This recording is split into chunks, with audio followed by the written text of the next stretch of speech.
Siguiente, 25, a ver qué dicen. La letra B, o fractura. Ya. Entonces, para comentarles un poco, existe una claudicación intermitente, ¿no es cierto? Que puede ser de origen vascular o de origen neurogénico, ¿sí? Ustedes habrán escuchado, ¿no? Viene el paciente porque dice, yo camino, pongámosle, 10 cuadras y me duelen las piernas, me dan calambres, ¿no? Me dan adormecimientos. Tengo que pararme porque ya no puedo caminar, siento que me voy a caer, me duele mucho.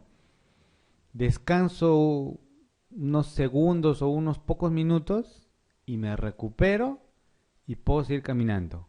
¿Qué es eso? ¿Perdón? Una claudicación intermitente de tipo vascular.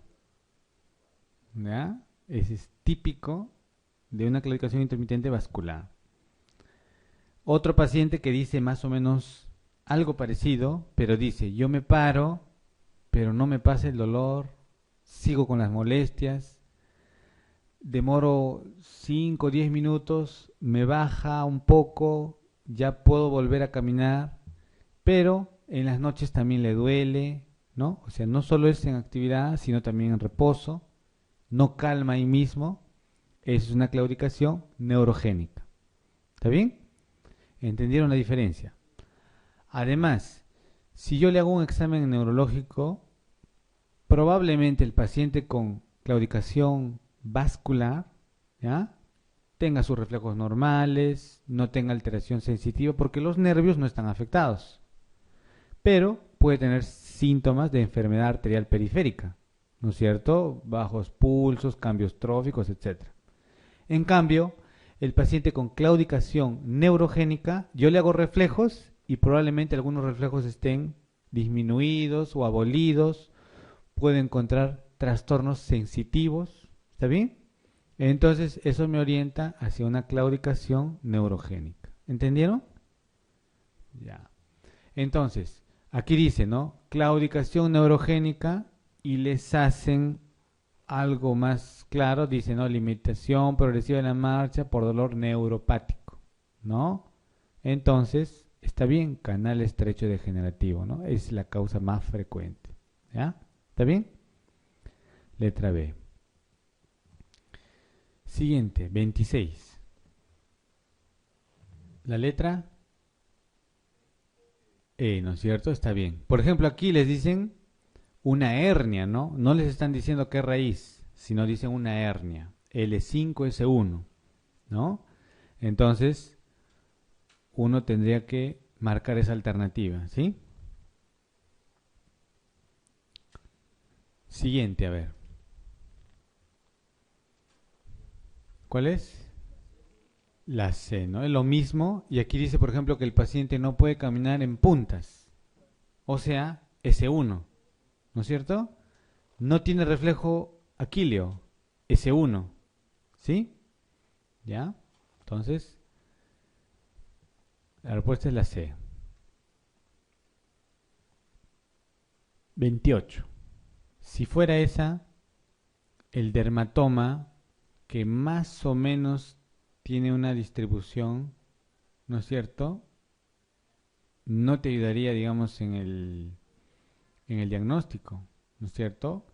Pero el paciente sí más o menos puede decir qué parte se le adormece o qué parte le molesta. Entonces, no es tan extenso y tan impreciso. Es más o menos en cierta zona, ¿sí? Entonces, no podría ser esa. ¿Ya? ¿Está bien? Entonces, el otro día viene una paciente, una joven de 33 años, ¿no? Que dice que siente unos hormigueos en la cara lateral de la pierna, ¿ya? Y en el dorso del pie, ¿ya? Entonces se le evalúa, ¿no? Y siente un poco de hipoestesia en esa zona. Cuando se le hace caminar, eh, no puede caminar en talones, ¿ya? Tiene cierta falta de fuerza y sus reflejos están normales, ¿ya? Entonces, además, ella dice que cuando tose, ¿no? Le duele. Entonces, ¿qué les parece eso? Qué raíz está afectado? Probablemente el E5, ¿no es cierto? Por el trastorno sensitivo y la parte motora y conversión. Y los reflejos están normales porque, como les había dicho, L5 no tiene un reflejo claro. Pero hay signos neurológicos claros y además dice algo que llama la atención, que cuando tose le duele, ¿no? O sea, con maniobra de Valsalva hay dolor, ¿no? Entonces, lo que planteamos es una hernia y le pedimos una resonancia y efectivamente tenía una hernia gigante a nivel de L5, ¿no? Entonces el cuadro típico de una hernia, ¿ya? Entonces, acá dice, en las radiculopatías mecánicas o compresivas es muy característico. La letra A, ¿ya? ¿Ustedes creen que va a mejorar los síntomas con el ejercicio y la movilización raquídea? Peor, ¿no es cierto? ¿Ya? Es por eso que, por ejemplo, la quiropraxia, si no está bien indicada, podría ser peor. Y hemos visto algunos pacientes que van al quiropráctico y están peor, ¿no es cierto? Defectos sensitivos extensos e imprecisos, no, por lo que ya les he explicado, ¿no? O sea, si realmente hay un compromiso de la raíz, el, la alteración tiene más o menos una distribución anatómica. La hiperreflexia en el territorio metamérico. ¿Podría haber hiperreflexia? No, porque si es una lesión de raíz, es como si fuera una segunda neurona, entre comillas. Y ahí lo que se altera es el reflejo, entonces más bien debería estar disminuido o abolido, ¿no es cierto? Entonces no puede haber hiperreflexia, pues. La disociación no tiene nada que hacer ahí, ¿no es cierto? Entonces la respuesta es la letra A, ¿ya? 29, a ver qué dicen.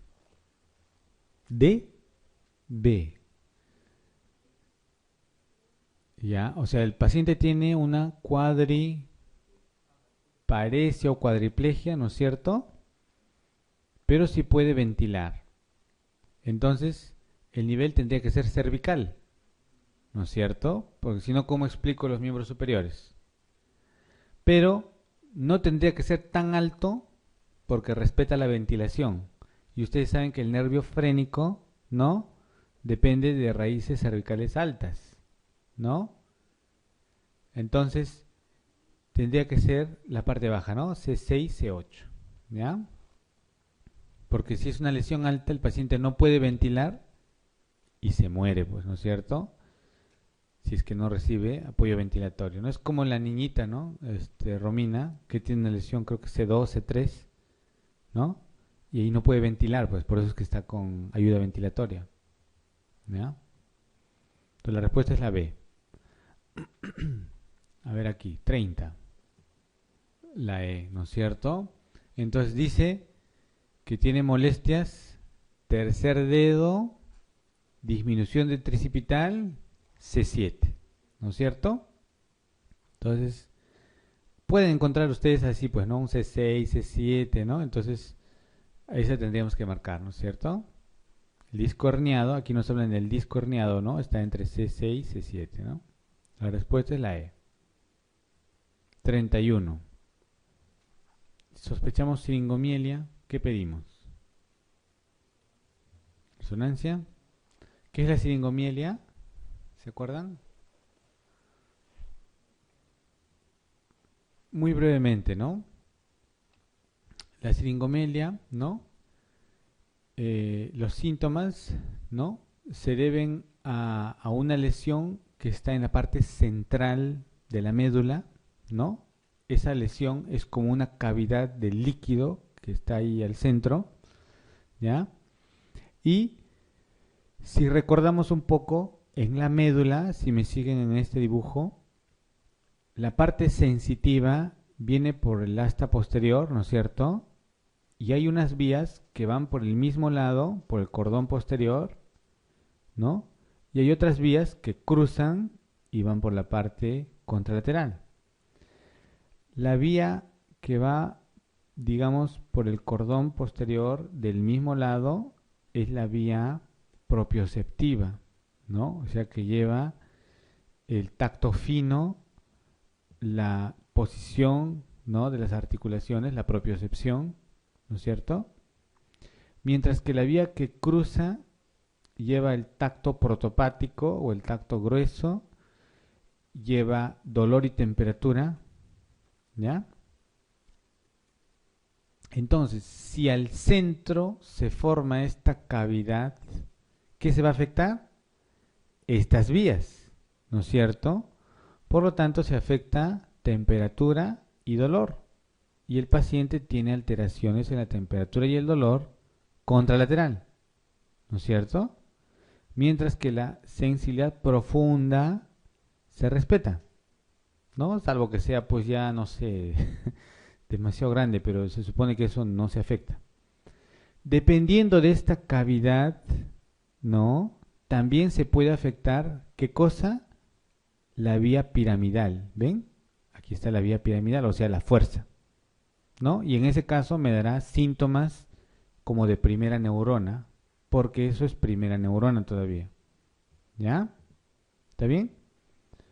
Entonces ahí tienen ustedes esa cavidad que puede extenderse y puede comprometer región cervical o cérvico-dorsal, pues, ¿no? Y puede ser extensa, ¿no? Entonces, dependiendo del tamaño, me dará cierta zona en el cual esté afectado el dolor y la temperatura. No todo, ¿no? Sino una zona nada más, ¿sí? ¿Entienden? Entonces, dice, ¿no? Puede haber un poco de dolor, ¿ya? Hay pérdida sensitiva que afecta el dolor y la temperatura, como les decía, y la parte de la columna posterior generalmente está intacto. Esta pérdida de la temperatura y el dolor con conservación de la propiocepción se conoce como pérdida sensorial disociada, ¿no? Porque hay una parte que está bien y otra parte que está mal, ¿ya? Y también a esto le podemos añadir el término suspendido, porque hay una zona, pues, que está afectada de acuerdo al tamaño de la siringomielia. No es toda la médula, sino es una parte, ¿no? Entonces ustedes pueden encontrar el término disociación, ¿no?, sensitiva, ¿no?, y suspendida. A veces lo pueden encontrar así. Puede haber arreflexia porque se pueden afectar algunas raíces de ese nivel, ¿ya? Puede haber signos, ¿no?, de neurona motora, ¿ya? Y aquí tienen, ¿no?, la imagen en la resonancia, ¿no?, la siringomielia, ¿ya? Que puede ser extensa, puede ser pequeña, puede ser grande, ¿no? Entonces la respuesta es resonancia. 32. La letra C, ¿no es cierto? Fácil. Hernia discal L5S1. 33. Letra E, ¿no es cierto? S1, ¿no? La raíz afectada. Aquí nos hablan de raíz, ¿no? S1. 34. Claro, ¿no? La C que usamos, ¿no?, en patología de columna, ¿no?, en hernias, ¿no? La E. 35. La letra B ya podría ser, ¿no? A ver, ya. ¿Alguien más dice otra? Letra D. Parecia para la flexión dorsal del pie. O sea, flexión dorsal del pie quiere decir esto. O sea, camina en talón. Y ese es el E5. Eso no puede ser, ¿no es cierto? O sea, no puede ser el excepto, pues, ¿no es cierto? Aquí estamos viendo el excepto. La A. Claro, el cuádriceps es L3, L4. ¿Ya? Entonces eso no es L5. Ahora, eso del reflejo aquileo, como les dije, es S1, pero puede ser también L5, S1. ¿Ya? Entonces no está del todo mal, digamos, esa parte. ¿Ya? Entonces la respuesta aquí es la letra A. ¿Está bien? ¿Se entendió, no? Muy bien. Y esta última parte de patología vascular, básicamente para ver los aneurismas. Los aneurismas pueden estar en la circulación anterior, o sea, carotidia, o circulación posterior o vértebro-basilar. Más frecuentes son en la circulación carotidia. Y los lugares más frecuentes son carótida interna, comunicante anterior, cerebral media y comunicante posterior. ¿Ya? Estos son los lugares más frecuentes de los aneurismas.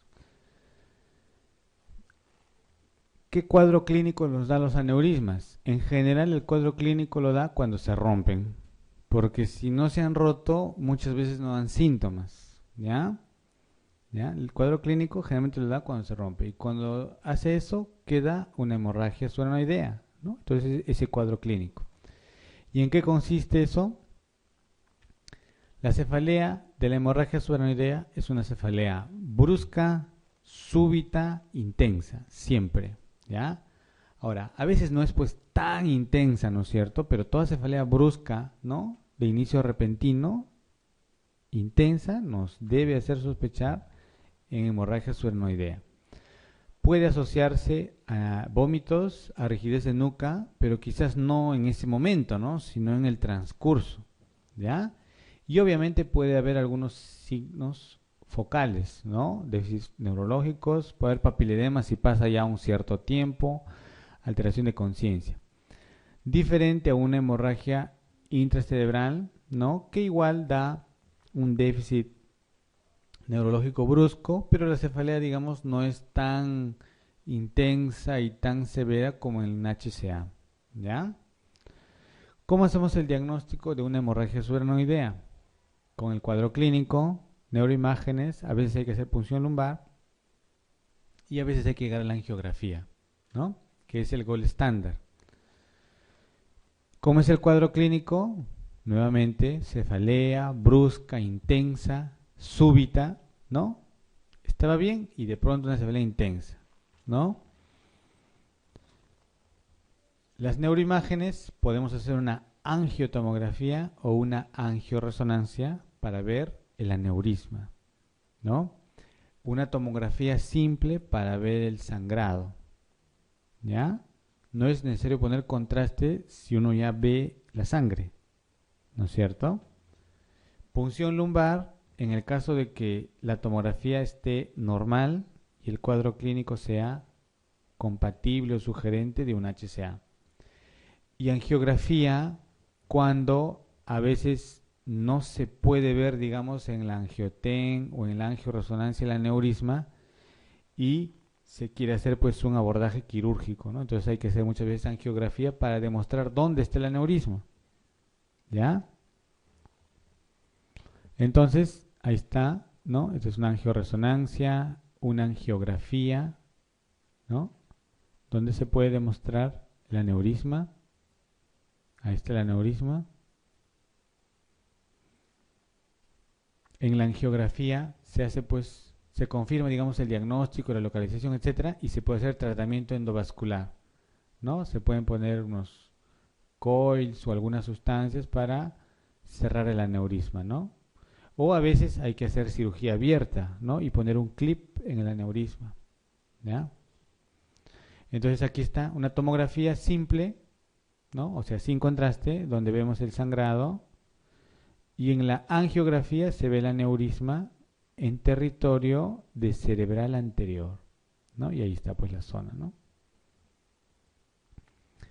¿Cuál es el tratamiento de las hemorragias subarachnoideas? Hay un tratamiento médico y uno quirúrgico. En el tratamiento médico, el sangrado a nivel del cerebro, ¿no? Lo que produce es vasoespasmo, o sea, hace que las arterias, que otras arterias, ¿no? Claro, ¿no? Se contraigan, digamos, y a veces se pueden contraer tanto que pueden producir infarto, ¿no? Entonces hay que evitar el vasoespasmo. ¿Cómo evitamos? Con la terapia triple H, que significa hemodilución, hipervolemia y ligera hipertensión, ¿no? Entonces el paciente pasa a la UCI y ahí se le da pues el tratamiento para evitar el vasoespasmo. También para el vasoespasmo se usa nimodipino, ¿no es cierto? Nimodipino, ¿ya? Eso está indicado para evitar el vasoespasmo. Estos pacientes también hacen complicaciones metabólicas, entonces hay que tratar la hiponatremia, hipernatremia, hiperglicemia, etcétera. Hay que dar tratamiento antiepiléptico, muchas veces profiláctico, ¿ya? Y la otra parte es el tratamiento quirúrgico, que como les digo, puede ser endovascular, ¿no es cierto? O quirúrgico, pues, ¿no? Con cirugía abierta, ¿ya?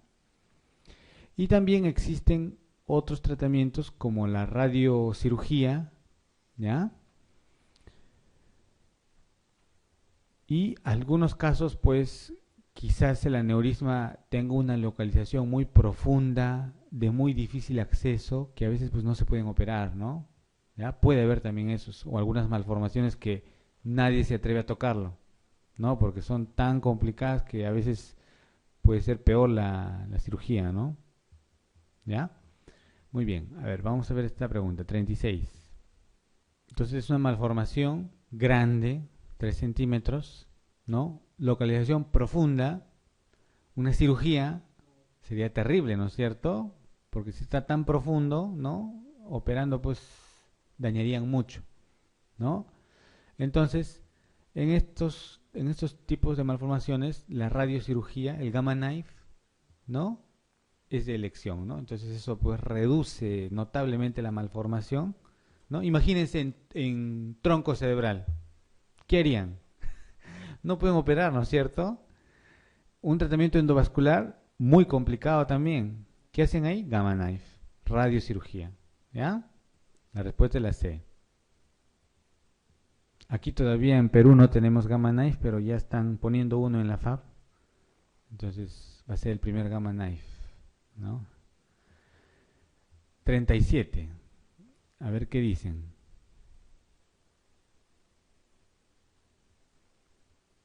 Cefalea brusca, hemiparesia, ¿no? ¿Qué cosa es? HCA. En la tomografía, ¿qué se ve? Hemorragia subarachnoidea. La angioresonancia muestra un aneurisma de 6 centímetros. Imagínense, pues no es tremendo, ¿no? ¿Qué haríamos?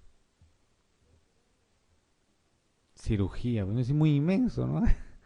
¿Sí o no? Hay que operar, ¿no? El tratamiento es quirúrgico, ¿ya?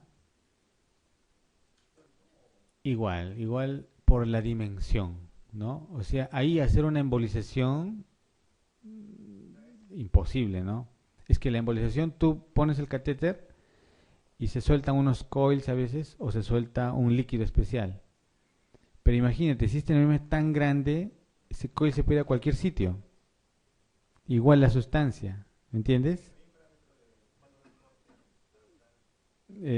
Bueno, no tengo un parámetro exacto, digamos, del tamaño, pero los aneurismas, digamos, relativamente pequeños son de tratamiento endovascular en general, porque como son pequeños también, a veces operar es difícil, como comprenderás, ¿no es cierto?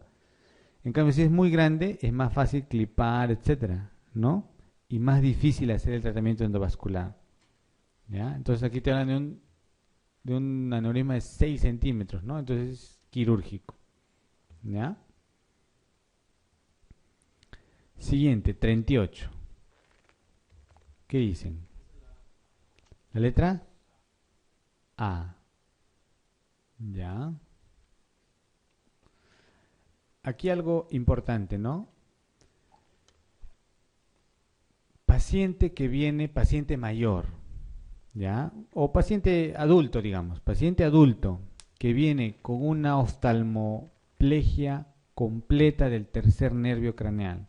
O sea, tiene tosis, solo el ojo está hacia afuera porque está el sexto, los otros movimientos están abolidos y tiene anisocoria, ¿no? Midriasis. Quiere decir que el tercer nervio craneal de ese ojo está dañado, está afectado.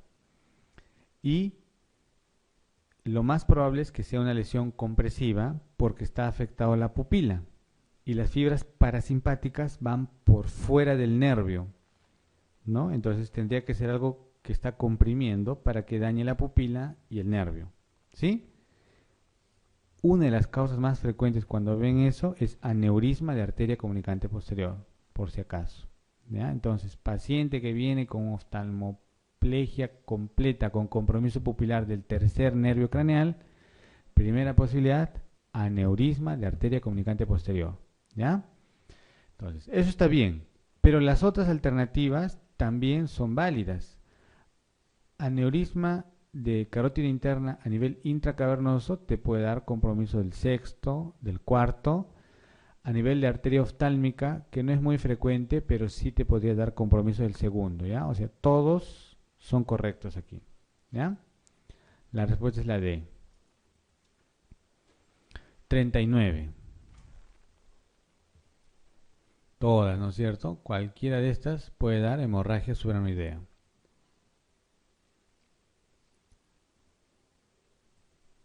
Y esta es la última, creo. La letra E, ¿no es cierto? Claro, entonces, si el cuadro clínico es compatible, ¿no? Paciente que viene con cefalea brusca, intensa, súbita, ¿no?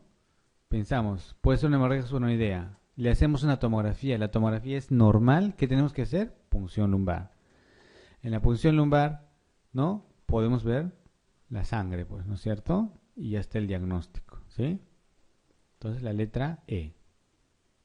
No siempre hay que hacer punción lumbar porque si en la tomografía vemos la sangre, ya está, pues, ¿no es cierto?